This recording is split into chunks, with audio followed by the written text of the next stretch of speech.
আজকে 16 জুলাই 2024। আজকে trading session হলো। আজকে আমাদের লস হয়েছে। আপনাকে ডেট দেখে দিচ্ছি 16 জুলাই।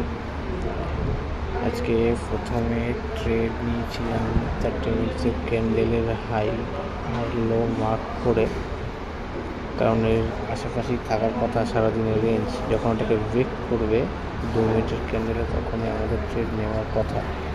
ঠিক আছে, তো 2 মিনিটের ক্যান্ডেল এখন আমি যাচ্ছি। 2 মিনিটের ক্যান্ডেল ছোটো করলাম। দেখুন আমি আপনাকে দেখাচ্ছি কোন পজিশান থেকে ট্রেড নেওয়া হচ্ছে।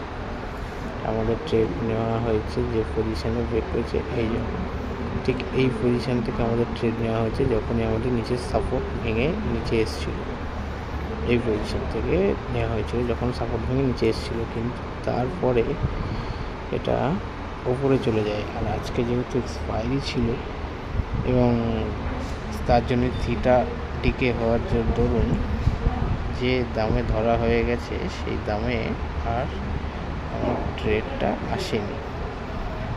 তো এটাই সত্যি ফোমো, মানে ব্যাপারটা হচ্ছে আপনি যদি খুব তাড়াহুড়া করে ট্রেড কোনো ধরেন, তাহলে সেক্ষেত্রে আপনার লস হয়ে যাওয়ার সম্ভাবনাটা বেশি। কারণ আমরা আজকে যেহেতু আমার আসলে খেয়াল ছিল না যে আছে এক্সপায়ারি, তাহলে আমি অত দাম দিয়ে ওই ট্রেডটা কখনোই ধরতাম না।